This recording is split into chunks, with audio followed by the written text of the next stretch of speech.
नमस्कार, आपके साथ मैं हूं गौरव अग्रवाल। बुलेटिन में आपको दिखाएंगे कि कैसे इस वक्त लाल सागर और उसके आसपास का इलाका अब इस युद्ध का एपिसेंटर बनता जा रहा है, क्योंकि लाल सागर में हूती की हिमाकत बढ़ती जा रही है। इजरायल अमेरिका के खिलाफ हूती अपने कदम पीछे हटने को तैयार नहीं है और हूती के लगातार हमलों से न सिर्फ लाल सागर बल्कि भूमध्य सागर, फारस की खाड़ी और अरब सागर में भी भारी तनाव है। और सागर में बना यही चतुर्भुज है हूती के विनाश का खाका, क्योंकि हूती विद्रोहियों के लगातार हमलों से अमेरिका आग बबूला है और किसी भी सूरत में अब हूती की हिमाकत को बर्दाश्त ना करने का मन बना लिया है। तो वही हूती को ताकत का टॉनिक देने वाले ईरान और उसके साथी देश अमेरिका के सामने चुनौती बनकर खड़े हैं। ऐसे में विश्व युद्ध का त्रिकोण बनता दिख रहा है, जिसकी आग मिडिल ईस्ट से जलेगी। और इसी से जुड़ी एक बड़ी खबर आ रही है, हूती से निपटने के लिए अमेरिका का नया प्लान। अदन की खाड़ी में अमेरिकी युद्धपोत तैनात कर दिया गया है। जरूरत पड़ी तो हूती के खिलाफ सैन्य कार्रवाई भी संभव है।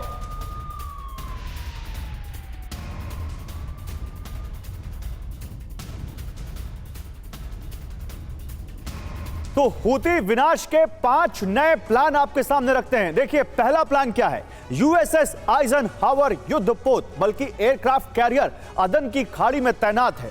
दूसरा, हमले ना रुके तो यूएस नौसेना करेगी बड़ा पलटवार। तीसरा, सहयोगी देशों की मदद से हूती के मंसूबे नाकाम करना। चौथा, हूती विद्रोहियों के खिलाफ बड़े सैन्य ऑपरेशन का खाका। पांचवा, ईरान पर दबाव बनाकर हूती को नियंत्रित करना। ये 5 बड़े प्लान हूती विनाश के यहां पर हैं। लेकिन तनाव के बीच यमन बड़ा प्लान बना रहा है। देखिए, एक और बड़ी खबर है, यमन में लड़ाकों की ट्रेनिंग का वीडियो सामने आया है। यमन वो देश है अरब का जिसने इजरायल के खिलाफ सबसे पहले युद्ध का ऐलान किया था इस वॉर के बाद, और अब वो कैसे लड़ाकों को ट्रेनिंग दे रहा है ये देखिए। फायरिंग की ट्रेनिंग लेते दिखे हैं हूती लड़ाके यमन में।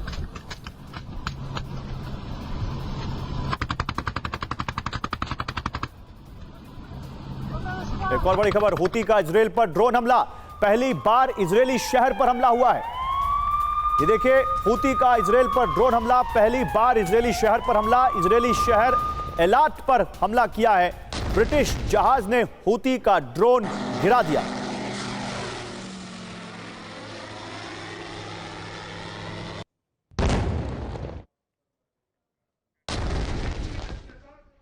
और हूती के बारूद ने लाल सागर का रास्ता बंद कर दिया है। लाल सागर पर कब्जा करने के लिए तैयार बैठे हूती के भीषण हमलों से लाल सागर में ग्लोबल सप्लाई चेन भी टूट गई है।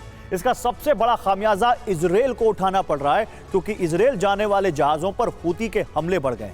समुद्री जहाजों की सुरक्षा के लिए अमेरिका ने समंदर में पहरा बढ़ा दिया है, लेकिन हूती समुद्री सर्वनाश पर आमादा है।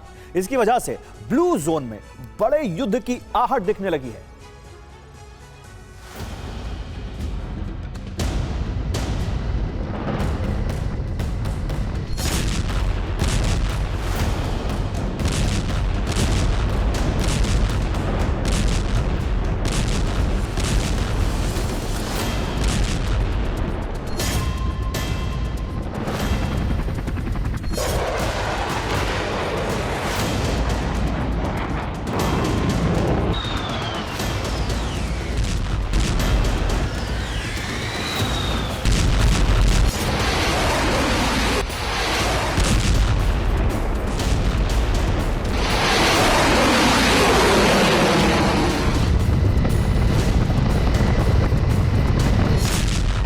लाल सागर खोल रहा है।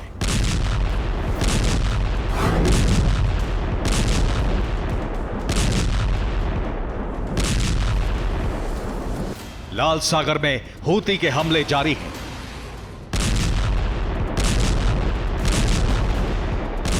पिछले 48 घंटों में हूती ने लाल सागर में समुद्री जहाजों पर कई बड़े हमले किए हैं। हूती ने लाल सागर में लाइबेरिया से आ रहे जहाज पर हमला किया। जहाज लाइबेरिया से इजराइल जा रहा था। हूती ने जर्मन कंपनी के जहाज पर भी हमले किए। लाल सागर में जर्मन जहाज पर हूती ने बैलिस्टिक मिसाइल से हमले किए। अल जसरा जहाज में हमले के बाद आग लग गई, लेकिन इस हमले में कोई हताहत नहीं हुआ।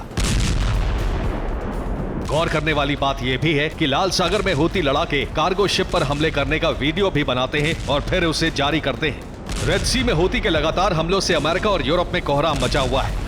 वजह यह है कि पिछले 15 दिनों के अंदर हूती ने लाल सागर में जहाजों पर लगातार बड़े हमले करके इजराइल और हमास की जंग में नई आग भड़का दी है।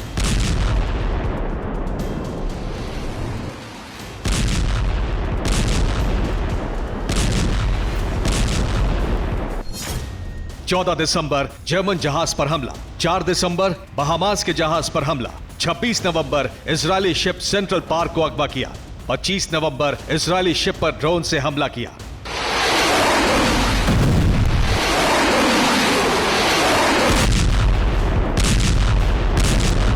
तीन दिन पहले हूती ने लाल सागर में ऑयल टैंकर पर हमला करके अमेरिका को खुली चुनौती दी थी।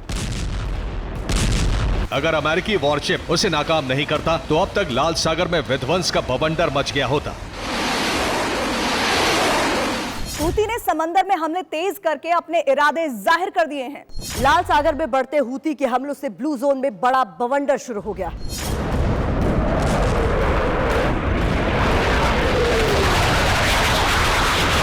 अभी तक लाल सागर में हूती के हमलों को अमेरिका नाकाम करता आ रहा था। अमेरिका लाल सागर से गुजरने वाले जहाजों की सुरक्षा कर रहा था,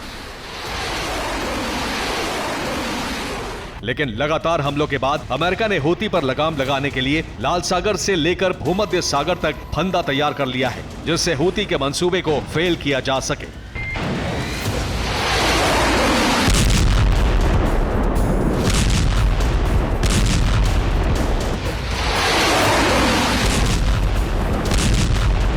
अमेरिका ने ब्लू जोन में जहाजों पर हूती के हमलों के बाद होने वाले बड़े आर्थिक नुकसान से बचने के लिए जो तैयारी की है, उसके अनुसार अमेरिका ने भूमध्य सागर में नए एयरक्राफ्ट कैरियर को तैनात रखने का आदेश दिया है। यूएसएस नॉर्मंडी क्रूजर इजराइल के पास ही तैनात रहेगा। यूएसएस जेराल्ड आर फोर्ड पहले से ही भूमध्य सागर में तैनात है। दोनों युद्धपोत लंबे समय तक भूमध्य सागर में तैनात रहेंगे। पेंटागन ने 7 अक्टूबर के हमलों के बाद भूमध्य सागर और फारस की खाड़ी में अपनी सैन्य उपस्थिति बढ़ा दी थी। इसके बाद से ही ईरान के प्रॉक्सी गुट अमेरिकी सैन्य ठिकानों को निशाना बना रहे हैं। फारस की खाड़ी में अमेरिका और ईरान के बीच पहले से ही बारूदी टकराव बढ़ा हुआ है। इस बीच हाल ही में जब ईरान और अमेरिकी एयरक्राफ्ट कैरियर के बीच टकराव हुआ तो उसके वीडियो को भी ईरान ने जारी किया।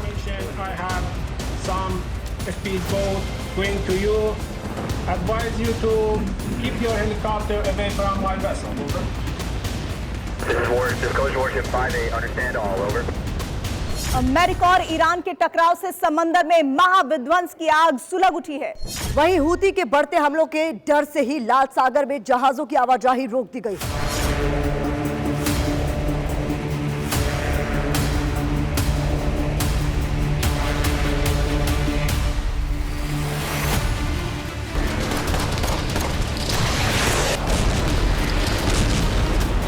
ब्लू जोन में हूती के बढ़ते हमलों से शिपिंग कारोबार पर सबसे ज्यादा असर पड़ा है। लाल सागर में हूती के रेड सिग्नल और उसके बढ़ते हमलों के बाद शिपिंग कंपनियों ने रेड सी रूट से इजराइल का कारोबार रोक दिया है। मर्स्क और हपाग लॉयड शिपिंग कंपनी ने रेड सी रूट से शिपिंग रोक दी है। जहाजों को अब पूरे अफ्रीका का चक्कर लगाकर आना पड़ रहा है। इससे जहाजों के परिवहन का समय बढ़ गया है। ट्रांसपोर्ट की लागत भी बढ़ गई है। कंपनियों को इजराइल जाने वाले जहाजों के लिए बीमा की लागत भी बढ़ानी पड़ी है। कुल मिलाकर पहले से ही दबाव में चल रही इजरायली अर्थव्यवस्था पर काफी बोझ बढ़ गया है। उधर अफ्रीका की ओर से आने वाले जहाजों पर भी हमले का डर है, क्योंकि अफ्रीका वाले रूट से गुजरने वाले जहाजों को सोमालिया के लुटेरों का भी सामना करना पड़ सकता है। खास बात यह है कि कंबाइंड टास्क फोर्स की मौजूदगी उस इलाके में काफी कम है। ऐसे में रेड सी रूट को कारोबार के लिए काफी इस्तेमाल किया जाता है।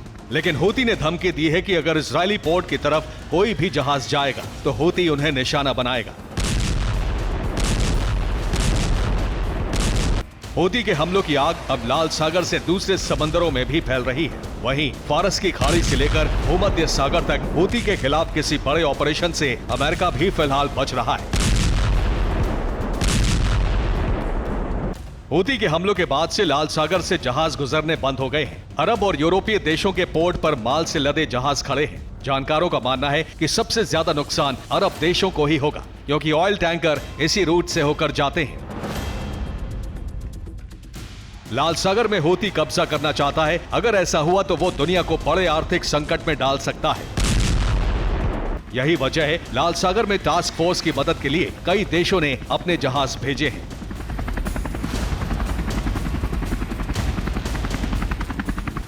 Bureau report, TV9 Bharatvarsh.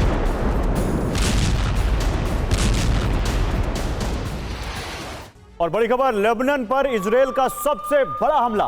Lebanon में 43 किलोमीटर भीतर तक प्रहार किया है इजरायल ने। लेबनान के रिहायशी इलाकों को निशाना बनाया है। लेबनान के उत्तर पूर्व में सिडोन में अटैक किया है। 2006 की जंग के बाद पहली बार इजरायल ने लेबनान में इतना बड़ा अटैक किया है।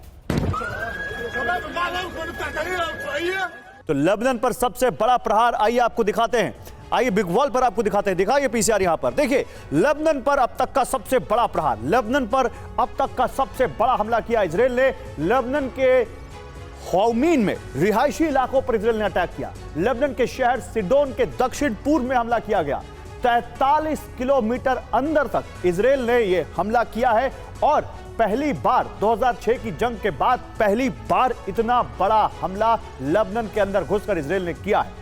उधर एक और बड़ी खबर है, शैजया में आईडीएफ का विध्वंसक प्रहार देखने को मिला है। हमास का वेपन डिपो इजरायल ने तबाह कर दिया। विस्फोटक लगाकर वेपन डिपो तबाह किया।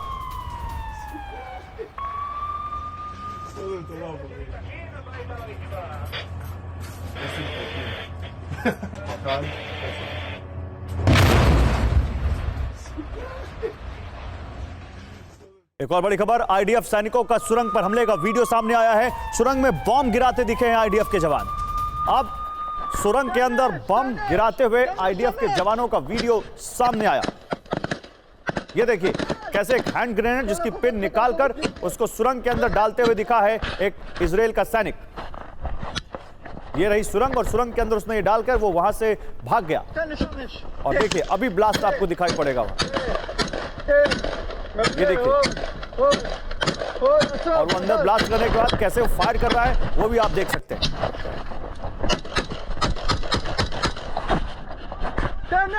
उधर आईडीएफ ने नाकाम किया हिजबुल्लाह का मिसाइल अटैक।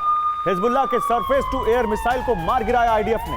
इजरायली वायु क्षेत्र में घुसने से पहले ही ये हमला नाकाम किया आईडीएफ ने।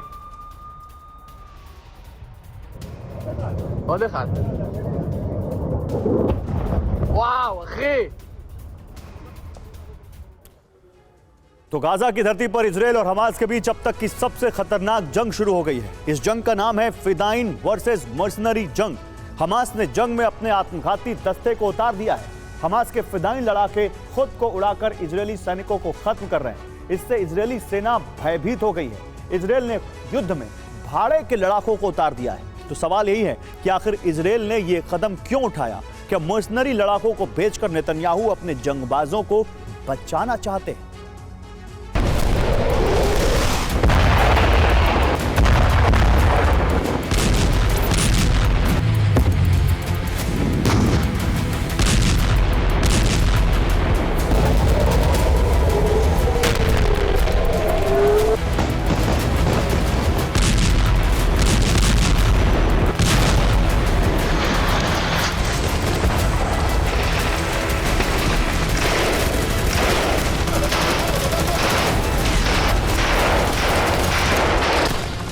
गाजा जंग में फिदाइन फेज शुरू हो गया है।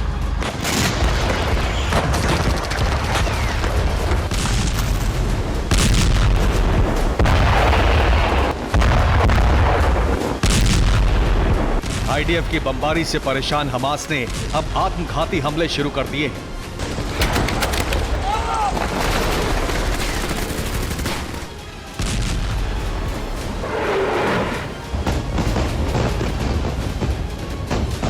इसके जवाब में इजरायल ने गाजा की धरती पर मर्सनरी लड़ाकों को उतार दिया।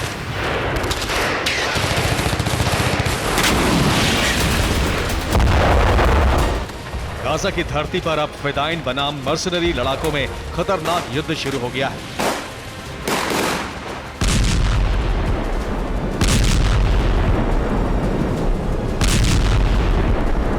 और इसी के साथ गाजा में नया रक्तपात शुरू हो गया है।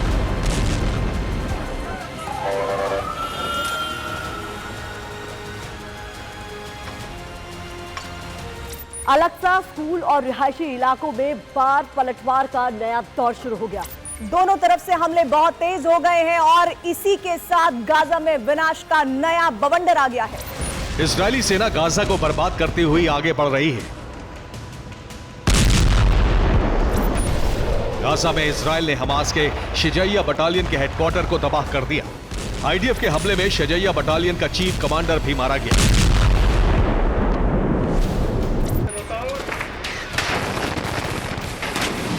खान यूनुस में भी आईडीएफ का ऑपरेशन विध्वंसक हो गया है। यहां इजरायली सेना ने हमास के गाजा चीफ याह्या सिनवार के घर पर धावा बोला।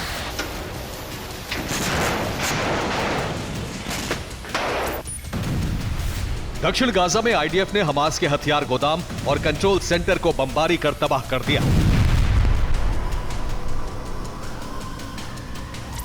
हमास के कुछ लड़ाके एक स्कूल में छिपे बैठे थे। इजरायली सेना ने स्कूल के अंदर घुसकर उन्हें खत्म कर दिया। खान यूनुस में इजराइल के टैंक इस तरह गर्जना कर तबाही मचा रहे हैं।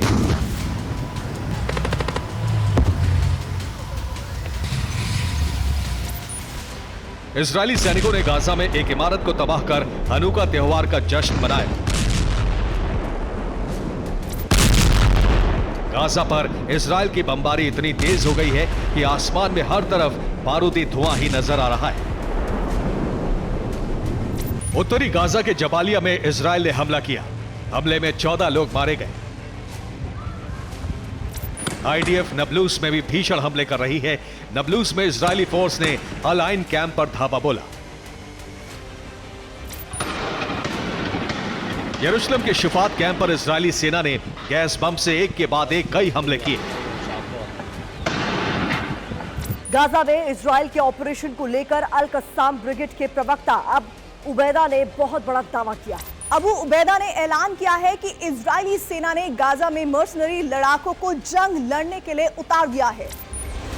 मर्सनरी लड़ाके यानी भाड़े के लड़ाके, पैसा लेकर जंग लड़ने वाले फाइटर। तो सवाल यही है कि क्या सच में इजराइल ने मर्सनरी लड़ाकों को युद्ध में भेज दिया है? अगर भेज दिया तो इसकी जरूरत क्यों पड़ी? क्या इजराइल के पास सैनिकों की कमी हो गई है? अगर ऐसा नहीं है तो क्या इजराइल ने अपने सैनिकों को बचाने के लिए यह कदम उठाया है? इन सवालों का सही और सटीक जवाब तो इजराइल के पास है, लेकिन सच ये है कि ग्राउंड ऑपरेशन के दौरान आईडीएफ को लगातार अपने सैनिकों को खोना पड़ रहा है। हमास के हमले भी तेज हो गए हैं। यरूशलेम में भी टकराव बढ़ गया है। यहां आईडीएफ और हमास में भीषण भिड़ंत हो रही है। यरूशलेम में हमास ने इजरायली सेना के काफिले पर हमले की कोशिश की। हमास गाजा से यरूशलेम पर रॉकेट दाग रहा है, जिससे यरूशलेम में हड़कंप मचा हुआ है।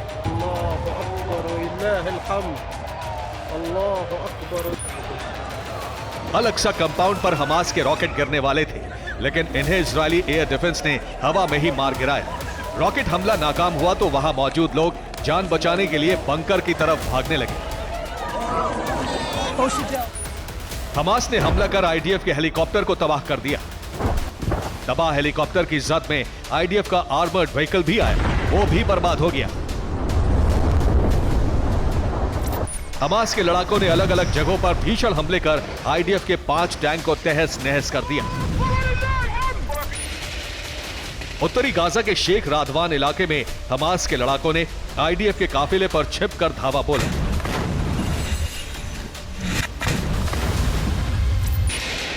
गाजा के शुजैया में इजराइल को बड़ी चोट पहुंची है। हमास का दावा है कि यहां उसने हमला कर आईडीएफ की गोलानी ब्रिगेड को खत्म कर दिया। गाजा में अब तक 118 इजरायली सैनिक मारे जा चुके हैं। 600 इजरायली सैनिक घायल हैं। इस बीच हमास के हमलों को लेकर बहुत ही चौंकाने वाला खुलासा हुआ है। आईडीएफ ने दावा किया है कि हमास अब आत्मघाती हमले कर रहा है, सुसाइड बॉम्बर के जरिए धमाके कर रहा है, जिससे इजरायली सैनिकों की मौत हो रही है। इजरायली सैनिकों को खत्म करने के लिए हमास ने आत्मघाती हमला करने वाले लड़ाकों का दस्ता बना लिया। इजरायली सेना के लिए हमास के फिदायीन हमलावर बहुत बड़ी मुसीबत बन गए हैं। आईडीएफ इनसे पार नहीं पा रही। शायद यही वजह है कि इजराइल अब गाजा की जंग में भाड़े के लड़ाके भेज रहा है, ताकि उसे सैनिकों का नुकसान ना हो। मतलब ये कि अब जंग फिदायीन हमलावर और मर्सिनरी लड़ाकों के बीच शुरू हो चुकी है। इस जंग का अंजाम क्या होगा, इसी पर दुनिया की नजर है। Bureau report, TV9 Bharat.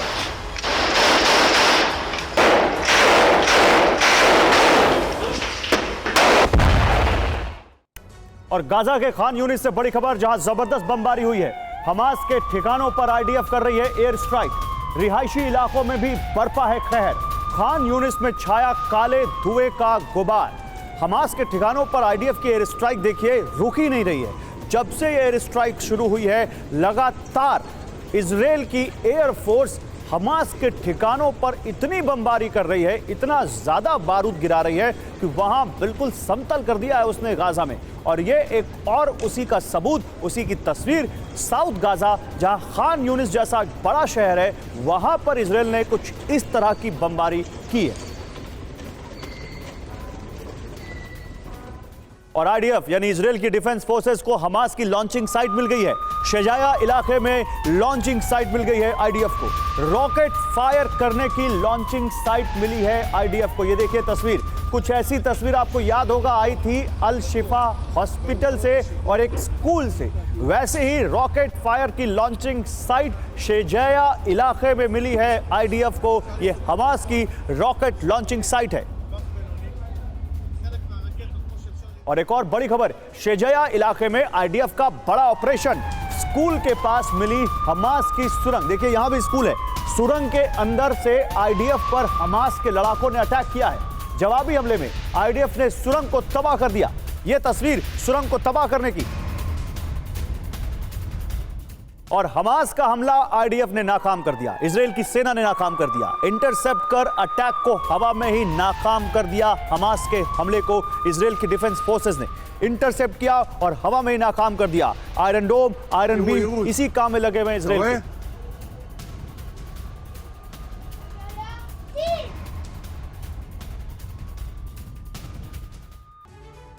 तो मिडिल ईस्ट में बड़े तनाव के बीच अमेरिका ने वहां तैनात अपने युद्धपोतों को अभी उसी इलाके में बने रहने का आदेश दिया है। मिडिल ईस्ट में इस समय 19 अमेरिकी युद्धपोत और एयरक्राफ्ट कैरियर तैनात हैं, जो वहां के खतरे और हूती सर्वनाश का चतुर्भुज तैयार कर रहे हैं। आइए इसकी पूरी डिटेल में आपको बताता हूं। 7 युद्धपोत पूर्वी भूमध्य सागर में इस वक्त तैनात हैं, जबकि 12 लाल सागर, अरब सागर और फारस की खाड़ी में। यूएस युद्धपोत की तैनाती क्यों, यह भी समझिए आप। इजराइल हमास जंग से मिडिल ईस्ट में तनाव बढ़ गया है। दुश्मन देश ईरान, जॉर्डन, यमन की चुनौती, हूती पर लगाम और लाल सागर में हमलों से रक्षा, इराक सीरिया में अमेरिकी ठिकानों की सुरक्षा, ये तमाम टारगेट्स हैं जिनको अमेरिका यहां इंश्योर कर रहा है। इसी बीच आईडीएफ पर हिजबुल्लाह का जबरदस्त हमला। अल जलील में आईडीएफ के बेस पर हमला किया है। आईडीएफ ने हमला किया है, हिजबुल्लाह का जबरदस्त हमला सामने आया है और कई जवान जो इस हमले में शिकार हुए, उनके मारे जाने की बात सामने आई है। उनकी मौत का दावा आईडीएफ की तरफ से। आईडीएफ की तरफ से कोई आधिकारिक बयान नहीं है। सुसाइड ड्रोन से इजराइल पर लेबनान का हमला।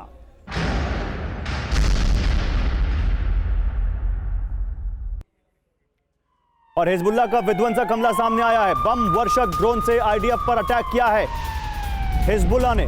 रमीम बैरक के पार यह हमला किया है। बम वर्षक ड्रोन यानी वो ड्रोन जो कि अटैक भी कर सकते हैं और सर्विलांस भी कर सकते हैं। वो ड्रोन जिनसे हमला किया हिजबुल्लाह ने।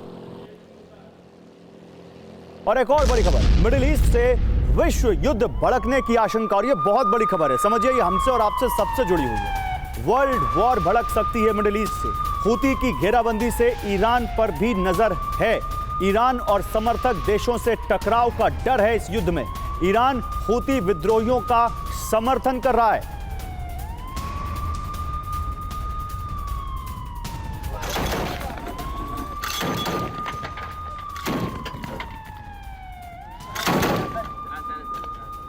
आइए आपको दिखाते हैं कि मिडिल ईस्ट में यह आग कैसे भड़क सकती है। विश्व युद्ध 3 का त्रिकोण कैसे बन रहा है, आइए आपको दिखाते हैं। कारण इसका क्या है, इसका ट्रिगर क्या होगा? इसका ट्रिगर होगा इजराइल हमास जंग। यह वजह होगी।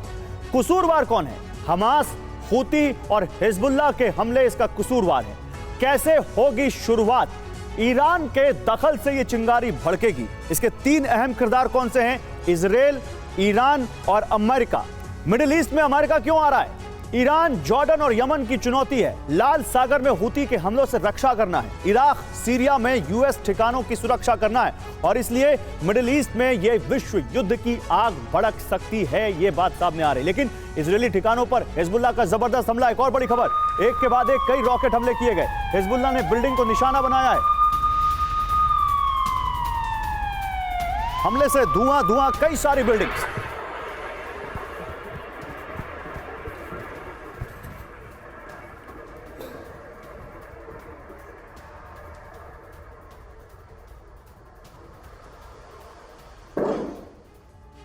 इजरायल को हिजबुल्लाह की बड़ी धमकी, अगर लेबनान में हमले किए तो हाइफा खत्म हो जाएगा। हिजबुल्लाह की तरफ से धमकी भरा वीडियो भी जारी किया गया है। इजरायल का पोर्ट शहर है हाइफा। यानी इजरायल कह रहा है, हिजबुल्लाह कह रहा है कि अगर हमारे शहर में या हमारे देश में हमले किए इजरायल ने, तो उसका जो बहुत इंपॉर्टेंट पोर्ट है, जो बंदरगाह है, हाइफा बंदरगाह, वो हम खत्म कर देंगे।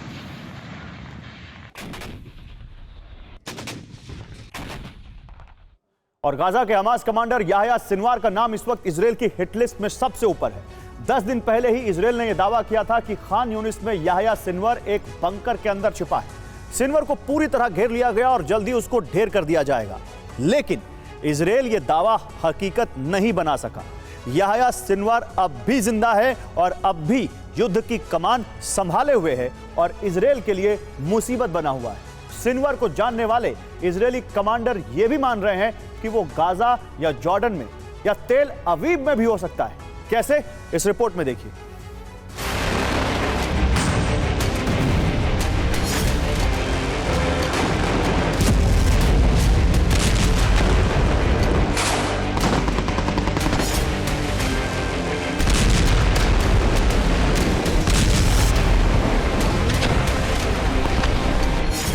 युद्ध जीतने के लिए जितने जरूरी हथियार और सैनिक होते हैं, उससे भी ज्यादा जरूरी होती है लीडरशिप।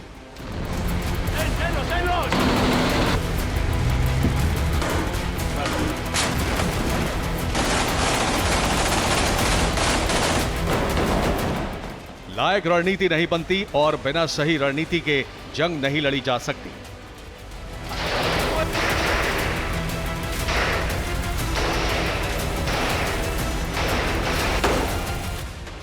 याह्या सिनवार ही वो नाम है जो गाजा में हमास का नेतृत्व है।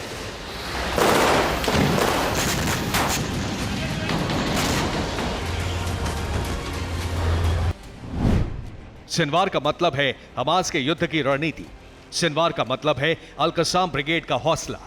सिनवार ही हमास और अल कसाम के हथियारों की सप्लाई का काम संभालता है। युद्ध की रणनीति तैयार करना भी सिनवार का काम है। लड़ाकों के लिए रसद सप्लाई भी सिनवार के जरिए होती है।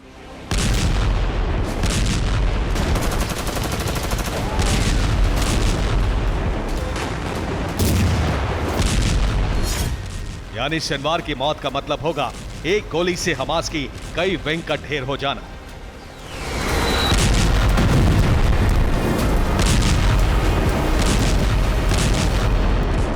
लेकिन इजरायली सेना उसके करीब नहीं पहुंच पा रही है।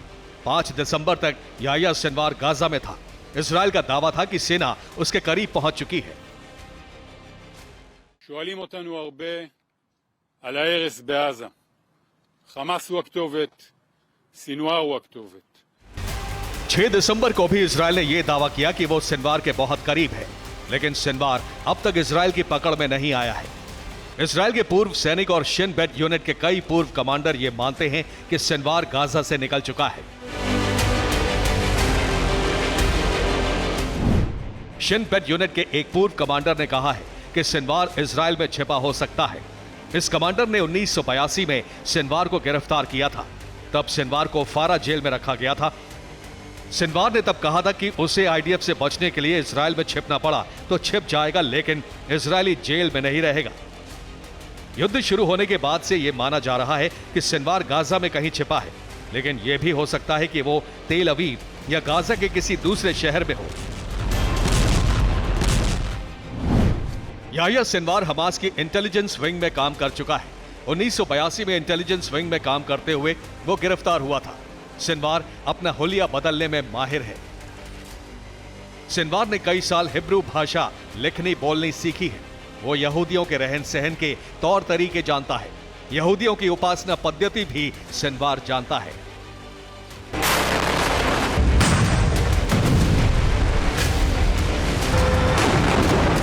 यानी सिनवार इजराइल के आम यहूदियों के बीच घुल मिल कर रह सकता है।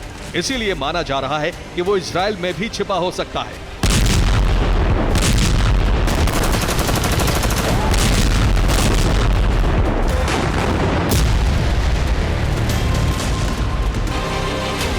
इस वक्त हमास की टॉप लीडरशिप इजराइल के टारगेट पर है, लेकिन दुनिया की सबसे मशहूर इंटेलिजेंस एजेंसी मोसाद भी इन्हें नहीं ढूंढ पा रही है। दरअसल युद्ध से पहले हमास के तमाम बड़े लीडर्स और कमांडर गाजा में मौजूद थे, मगर जैसे ही इजराइल से जंग शुरू हुई, हमास की राजनीतिक विंग का प्रमुख इस्माइल हानिया कतर जा पहुंचा। मगर अब इस्माइल हानिया कतर से फरार हो चुका है। हानिया का फोन भी स्विच ऑफ बताया जा रहा है। हानिया की तरह हमास के डिप्टी चीफ सालेह अल अरौरी भी कतर में ही छिपा था, लेकिन वो भी हानिया के साथ कतर छोड़ चुका है। उसका भी मोबाइल स्विच ऑफ है। हमास का टॉप कमांडर खालिद मशाल, जो हानिया का करीबी बताया जाता है, वो भी हानिया के साथ कतर से फरार हो चुका है। हमास की मिलिट्री विंग का प्रमुख मोहम्मद दाइफ भी गाजा में छिपा था, लेकिन वो भी अब गाजा छोड़ चुका है। वहीं हमास की अल कसाम ब्रिगेड के प्रवक्ता अबू उबैदा युद्ध के दौरान लेबनान में छिपा था, मगर इस वक्त अबू उबैदा लेबनान को छोड़कर फरार हो चुका है। हमास की पॉलिट ब्यूरो का मेंबर ओसामा हमदान भी लेबनान से भाग निकला है। हमास गुट के विदेश मंत्री महमूद अल जहर के जॉर्डन से फरार होने की भी खबरें सामने आ रही हैं। हमास के चीफ कमांडर अबू मरजक गाजा से मिस्र पहुंचे थे, लेकिन अबू मरजक अब मिस्र से भाग निकला है। वहीं अल कसाम ब्रिगेड का चीफ मारवन ईसा गाजा में मौजूद था। आईडीएफ से जंग लड़ रहा था, लेकिन उसके भी गाजा से फरार होने की खबरें सामने आ रही हैं।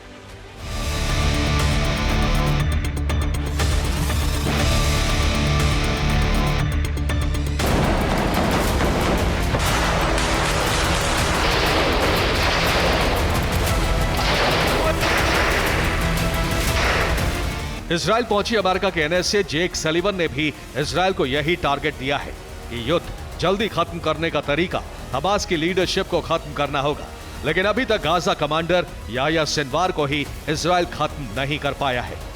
Bureau report, TV9 Bharatvarsh.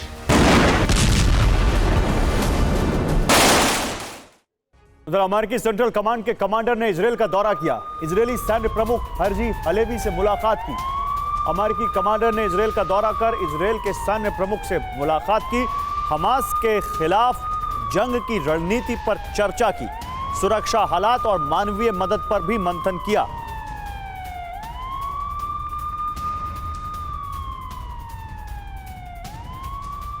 और बच्चों के वार्ड में हथियारों का जखीरा। जी हां, गाजा के कमाल अल अदवान अस्पताल में हथियार मिले। इनक्यूबेटर्स में छिपा कर रखे गए थे हथियार। इनक्यूबेटर्स में गाजा के कमाल अल अदावन अस्पताल में हथियार छिपा कर रखे गए थे। वो इनक्यूबेटर्स जहां पर नवजात बच्चों को रखा जाता है, वो उस जगह पर हथियार रखे हुए थे गाजा में।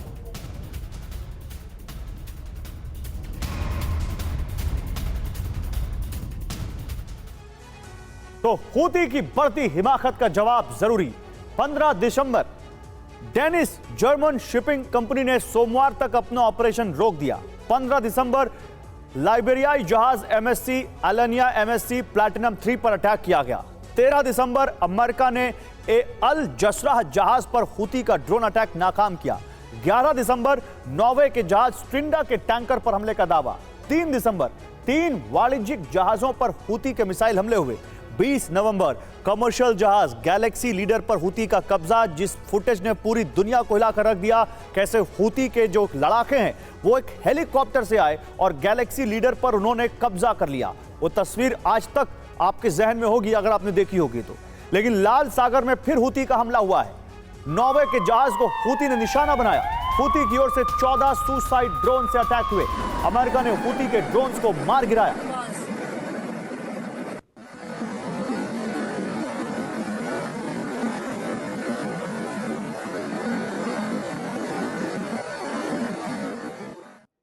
और हूती के हमलों के बीच बड़ी खबर आ रही है। 2 कंपनियों ने रोक दी है अपनी जहाज सेवा। जर्मन डेनिस कंपनी ने सेवा रोक दी। जहाज पर हूती के हमले की वजह से फैसला, सोमवार तक लाल सागर में जहाज सेवा रोकी।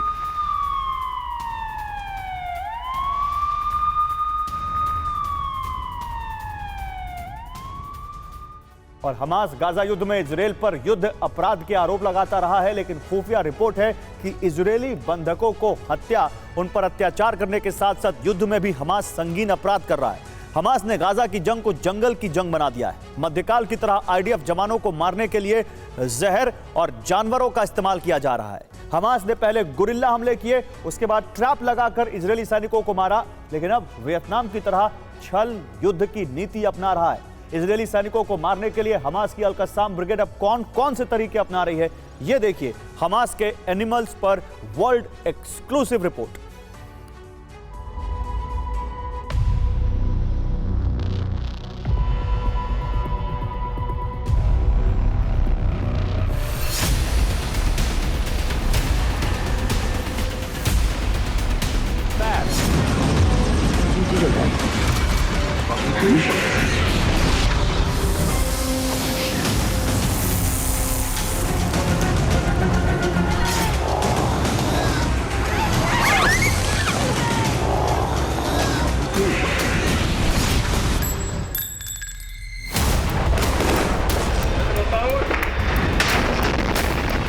हमास से जंग जीतने के लिए आईडीएफ ने अपनी सेना गाजा पट्टी में उतार दी है।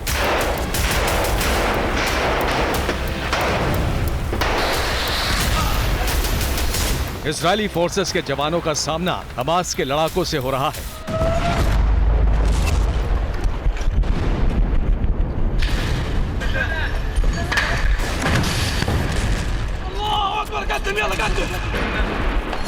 गाजा के मकानों में छिपे हमास के लड़ाके घात लगाकर आईडीएफ पर हमले कर रहे हैं।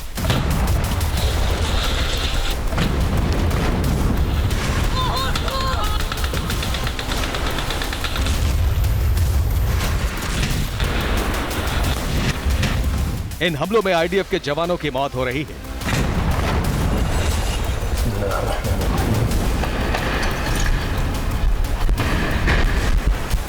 हमास के लड़ाके इजरायल के मरकावा टैंकों को टारगेट कर रहे हैं।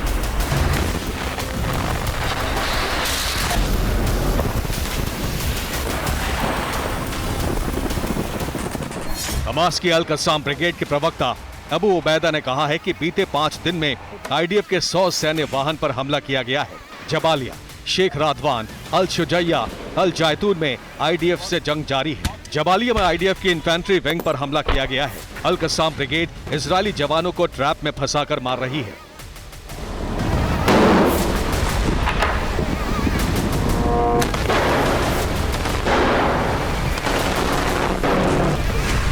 जबालिया, शेख रादवान, सेंट्रल अल शुजैया और अल जैतून क्षेत्र में इजरायली फोर्सेस और अल-कस्साम की सबसे बड़ी जंग हो रही है।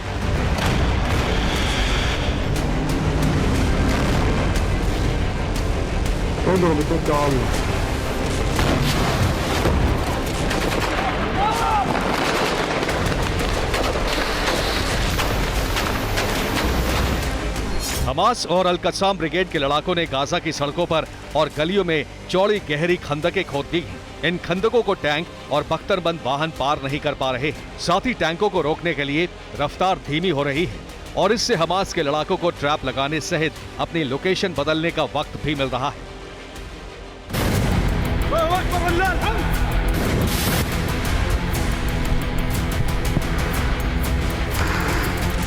हमास के लड़ाकों ने गाजा के अलग अलग इलाकों में ट्रैप लगाकर आईडीएफ पर हमले शुरू कर दिए हैं और इन हमलों की कामयाबी से हमास के हौसले बुलंद हैं।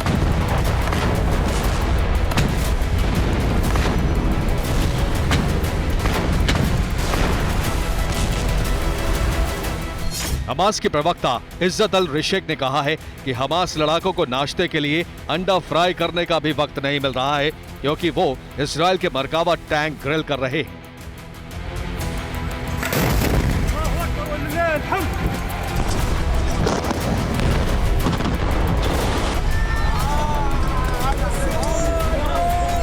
हमास गाजा में इजरायली टैंकों के विस्फोट पर तंज कर रहा है, लेकिन गाजा में सिर्फ ट्रैप ही नहीं लगाए गए हैं। हमास ने एनिमल फोर्स भी तैयार की है जो आईडीएफ पर हमले कर रही है।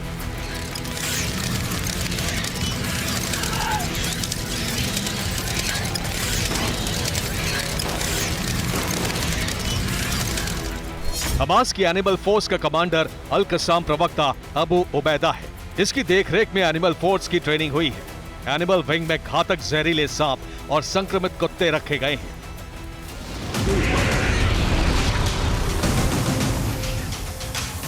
हमास लड़ाकों के साथ साथ जवानों को ट्रैप में फंसाकर एनिमल फोर्स से भी हमले कराए जा रहे हैं।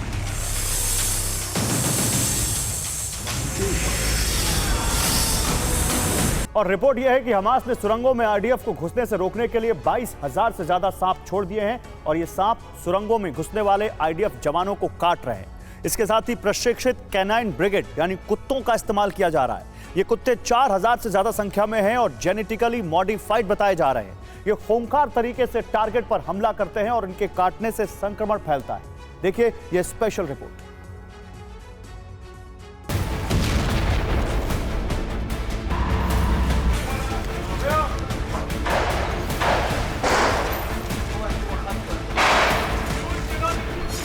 मलबे का जंगल बन चुके गाजा में हमास ने उसी तरह का छल प्रयोग किया है जैसा वियतनाम युद्ध में अमेरिकी सेना के खिलाफ किया गया था।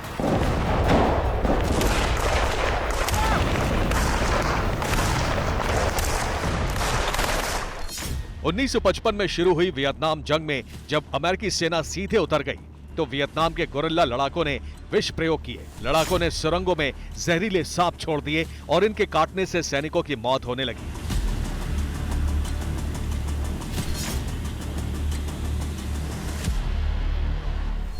सिनवार की सेना भी गाजा में इसी तरह के प्रयोग कर रही है और ये प्रयोग फिलिस्तीनी लड़ाके बहुत पहले से इजराइल के खिलाफ करते रहे हैं।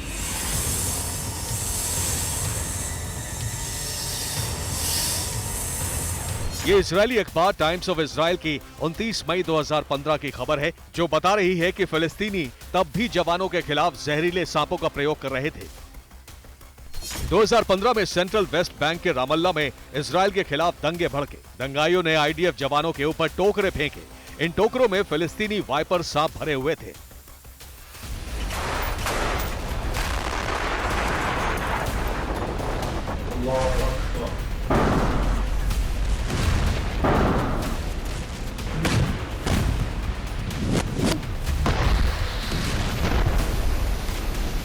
अब गाजा की जंग में इसी तरह सांपों का इस्तेमाल किया जा रहा है। सिनवार की अल कसाम ब्रिगेड युद्ध में कुत्तों और खच्चरों का इस्तेमाल भी मध्यकालीन तर्ज पर कर रही है।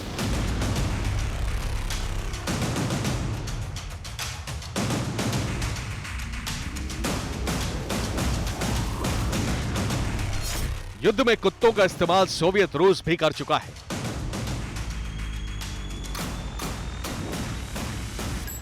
उन्नीस 1924 में सोवियत रूस की रिवॉल्यूशनरी मिलिट्री काउंसिल ने युद्ध में कुत्तों के इस्तेमाल की इजाजत दी। कुत्तों का इस्तेमाल rescue operation, first aid delivery के लिए मंजूर किया गया। 1930 में सोवियत सेना ने कुत्तों को टैंक नष्ट करने के लिए इस्तेमाल किया। कुत्तों को विस्फोटक पहुंचाने की ट्रेनिंग दी गई। ये कुत्ते दुश्मन टैंकों के पास विस्फोटक छोड़कर लौट आते थे। बाद में कुत्तों के शरीर पर विस्फोटक बांधकर टैंक नष्ट किए जाने लगे। इससे हर धमाके में एक कुत्ते की मौत हो जाती थी।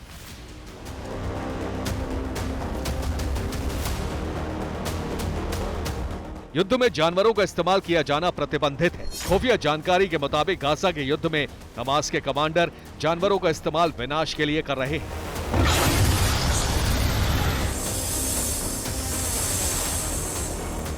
युद्ध में जानवरों का इस्तेमाल केवल मानवीय सहायता के लिए किया जा सकता है, जैसे खोजी कुत्तों के जरिए रेस्क्यू ऑपरेशन चलाया जा सकता है।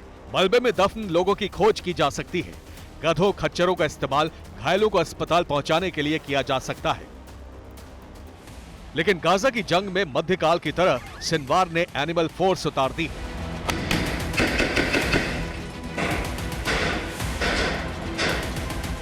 Bureau report, TV9 Bharatvarsh.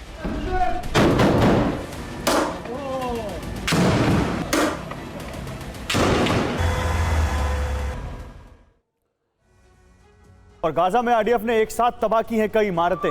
विस्फोटक लगाकर इमारतों को जमींदोज कर दिया है। आईडीएफ का दावा, इमारतों में थे हमास के कमांड सेंटर। आईडीएफ का दावा, इमारतों में थे रॉकेट लॉन्च सेंटर।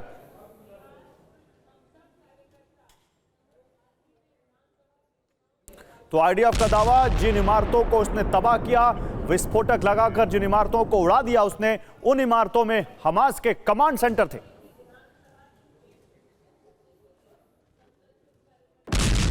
तो ये तस्वीरें आपको हम दिखा रहे हैं, आईडीएफ ने कैसे कुछ बिल्डिंग्स को गाजा में विस्फोटक लगाकर उड़ा दिया। और आईडीएफ यानी इजराइल की सेना का दावा है कि ये हमास के कमांड सेंटर थे। इन इलाकों से हमास अपने ऑफिसेस चला रहा था, अपने सेंटर्स चला रहा था, और इसीलिए उसने उनको इस तरह उड़ा दिया।